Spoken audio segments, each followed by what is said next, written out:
अमावस्या पड़ेगी उस दिन। सभी आप लोगों से हाथ जोड़ के वंदना करता हूँ। हमारा जो चैनल है श्री सोनू महाराज, वो चैनल जरूर सब्सक्राइब करें और इन वीडियो को शेयर करते रहिए। सभी देवी देवताओं की एक बार बोलो राधे, और नाचने वाले भक्तों की। एक बात थोड़ा व्यापारी वर्ग के लिए, थोड़े आवाज मत करजो, थोड़ी मेहरबानी करजो। मैं आपसे एक निवेदन कर रहा हूं, व्यापारी वर्ग के लिए, जिनको विश्वास है वो ही करे, जिनको विश्वास है वो ना करे, इतना ख्याल रखें, नहीं तो आपका टाइम बर्बाद हो जाएगा। जिसको भी कोई धंधे की प्रॉब्लम है, चाहे घर के क्लेश की कोई प्रॉब्लम है या अशांति का वातावरण है, तो अभी ये 20 और 21 तारीख आ रही है, अमावस्या पड़ेगी उस दिन। शाम के टाइम में एक नारियल लेना, श्रीफल, उसको थोड़ा छील देना और थोड़ी चोटी रखते ना हम लोग एक साइड में, पूरे घर के बाहर निकलिए और घर के सामने मुंह करके उसको नारियल को 21 बार ऐसे मेन गेट पे घुमा के, राइट घुमाना, क्लॉकवाइज राइट, ऐसे मत घुमा देना, राइट घुमा के उस नारियल को वहीं तोड़ दो, फिर दोनों हाथ में वो ले लीजिए आधा आधा। परंतु उसको करना क्या, ऐसे फेंकना है, ऐसे विपरीत दिशा में, मतलब राइट वाला लेफ्ट और लेफ्ट वाला राइट में। और भगवान को बोलना है, प्रभु हमारे घर में जो क्लेश है, प्रॉब्लम्स है, वो सारी आप लेके जाइए। और किसी को धंधे की कोई प्रॉब्लम है तो आंवले का जो वृक्ष होता है उसके पास में जाओ, थोड़ी हल्दी चढ़ाइए और दोनों हाथों में पानी लेकर ऐसे कलश को लीजिए, पूर्व की तरफ मुंह करना ईस्ट फेस में, और उसमें पानी चढ़ाना है आंवले के पेड़ में, हल्दी के ऊपर, और एक नाम बोलना, हरि हर महादेव। खाली महादेव नहीं, हरि हर महादेव बोल के वो नारियल उसमें आंवले में पानी चढ़ाना। आप कल्पना नहीं कर सकोगे कि हमारे घर में इतना अच्छा, हमारा धंधा इतना अच्छा चल रहा है, बढ़िया चल रहा है और अच्छा चल रहा है। जैसे किसी ने नई दुकान की हो, पुरानी दुकान बहुत अच्छी चल रही है, नई दुकान कम चल रही है, तो आपको कुछ नहीं करना है, शनिवार के दिन अपनी पुरानी दुकान से एक लोहे की कील निकालिए, कहीं से भी लोहे की होनी चाहिए, फर्नीचर में लगी हुई कील को निकालिए।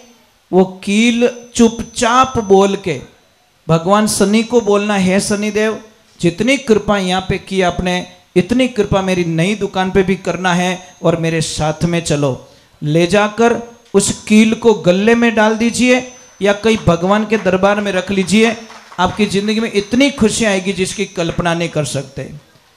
जिसके भी बच्चे पढ़ाई में कमजोर है, पढ़ाई में कई लोगों को बहुत सारी प्रॉब्लम्स होती है, बच्चे को याद नहीं रहता, बच्चे पढ़ना चाहते परंतु भूल जाते, पढ़ना चाहते परंतु भूल जाते। उस बच्चे के लिए क्या करना है, पूर्णिमा के दिन कोई देसी गौ रखता हूं, देसी गाय माता, वो नहीं चाहिए, जर्सी गाय, देसी गाय, वहां पे जाइए, आपके सामने उसको बोलिए कि अभी इसका दूध मुझे चाहिए, थोड़ा बछड़े को पीने दो, और उसको इतनी रिक्वेस्ट करनी है कि मुझे आगे वाले थन है ना उसका दूध चाहिए, पीछे वाले नहीं, आगे वाले थन का दूध निकालिए और दूध निकाल के घर पे लाइए पूर्णिमा के दिन। फिर घर पे लाके खीर बना दीजिए, ड्राई फ्रूट जो भी डालना है, उस खीर को कम से कम 1-2 घंटे तक चंद्रमा का प्रकाश दिखाना है और फिर उस बच्चे को आप खिला दीजिए। आप कल्पना नहीं कर सकते, जो पढ़ना नहीं चाहता है वह भी बच्चा जबरदस्ती पढ़ाई में मन लगेगा और आप कल्पना नहीं कर सकते, इतनी बढ़िया बात है। ये ध्यान रखें, गाय के दूध में बहुत शक्ति होती है, परंतु अपने बूढ़िया लोग कहीं कहते हैं वेड़ारा वयोड़ा मोती निपजे। एक बात का ध्यान रखना, इस दुनिया में सारे लोग, आपका पार्टनर, आपका भाई, आपका सगा, आपका मित्र, आपका पड़ोसी, इनमें से कोई नहीं चाहेगा कि ये आदमी मेरे से आगे निकले। आपका पार्टनर कभी नहीं चाहेगा कि मेरे से अलग होने के बाद में मेरा पार्टनर मेरे से डबल कमाए। आपका दोस्त कभी नहीं चाहेगा कि मेरा दोस्त मेरे से ज्यादा कमाए। आपका भाई भी चाहेगा कि वो मेरे से पीछे रहे, आगे ना जाए। एक क्लास में पढ़ने वाला बच्चा कभी नहीं चाहेगा कि ये लड़का या लड़की मेरे से अच्छे नंबर लाए, मेरे से पीछे रहे। पर दुनिया में दो ही ऐसे महापुरुष होते हैं, वो चाहते कि ये लड़का हमेशा हमारे से आगे निकले। वो कौन होते? पेरेंट्स।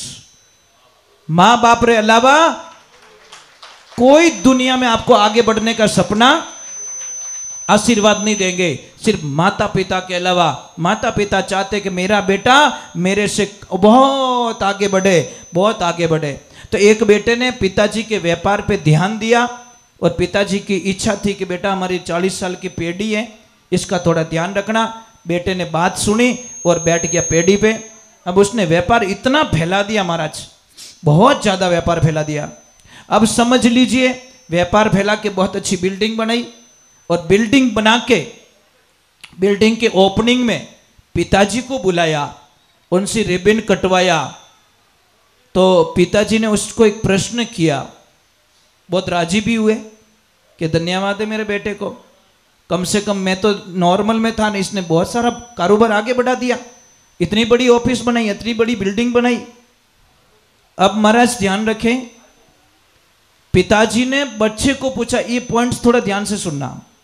पिताजी ने बेटे को पूछा कि बोल बेटा, इस दुनिया में सबसे ताकतवर व्यक्ति कौन है? बेटे ने तुरंत बोल दिया पिताजी मैं। पापा रो मुंड उतर को, क्यों तो गड़बड़ रहेगी। फिर थोड़ा ठंडा दिमाग से पूछा कि बेटा इस दुनिया में सबसे ताकतवर व्यक्ति कौन है? तो उसने तुरंत बोल दिया पापा मैं। पापा ने बोला, बे मारवाड़ हाल नो चौको, अपनी सीट तो गई भाई, अबे हटो। पिताजी की आंखों में आंसू आ गए साहब। जैसे पिताजी नीचे उतरे, पर क्यों बेटा ने एक बार और पूछ लो। कितनी बार? लास्ट बार पूछ लो। वापस पूछा कि बेटा इस दुनिया में सबसे ताकतवर व्यक्ति कौन? कि पिताजी आप। पिताजी आप।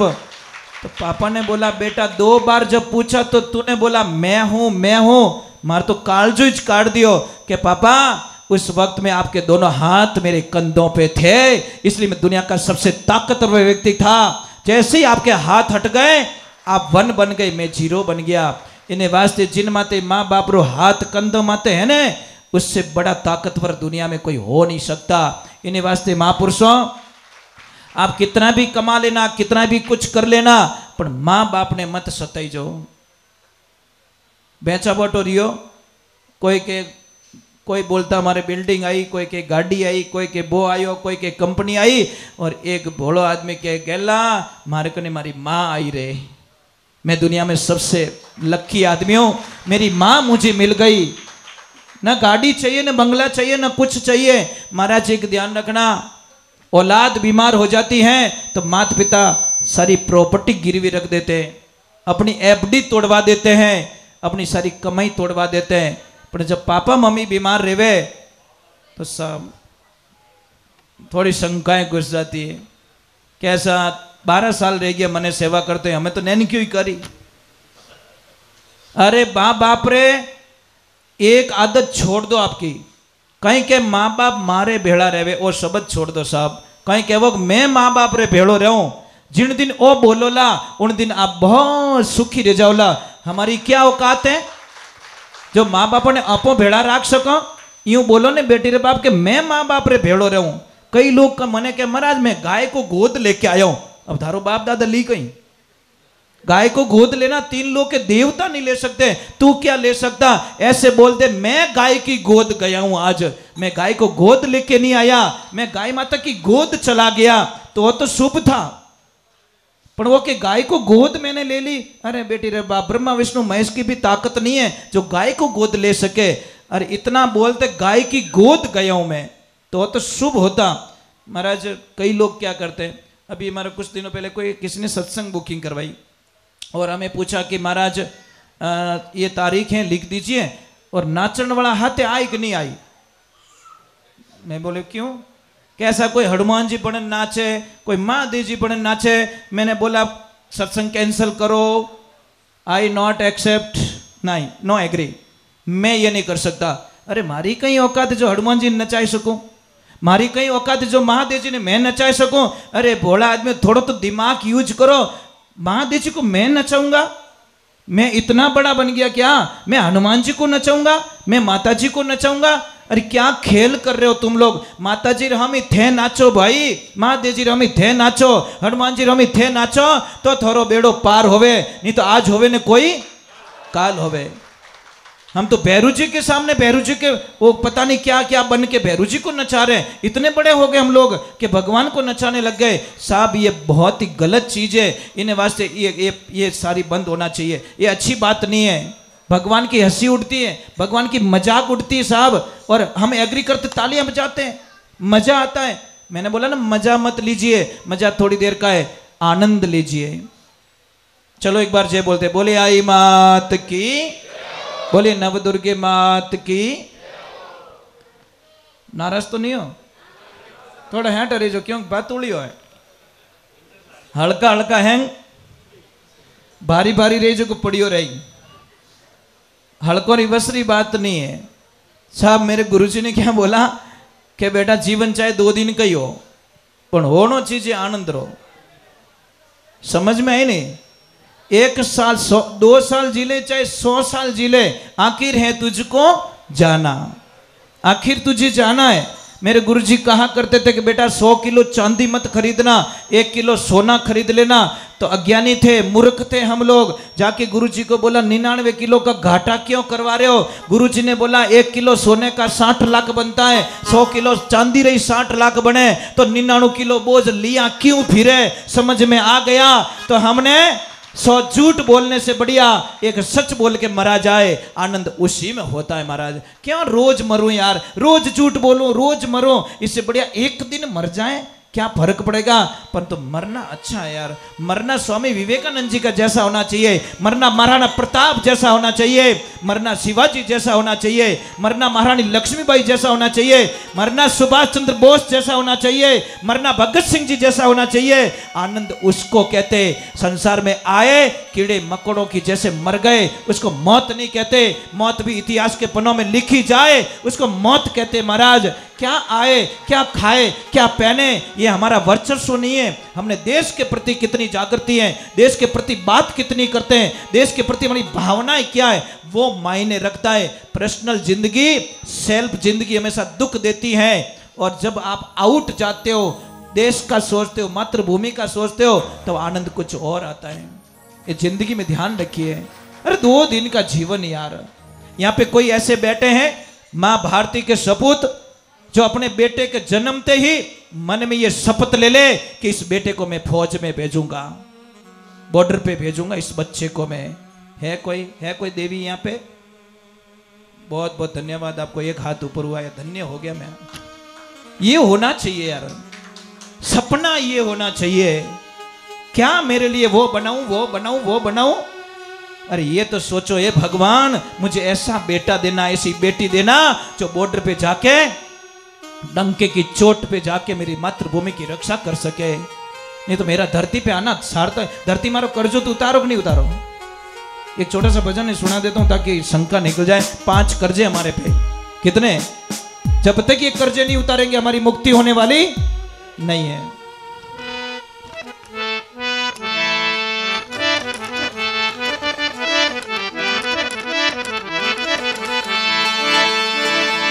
बोलिए श्री भगवान की, बोलिए आई मात की।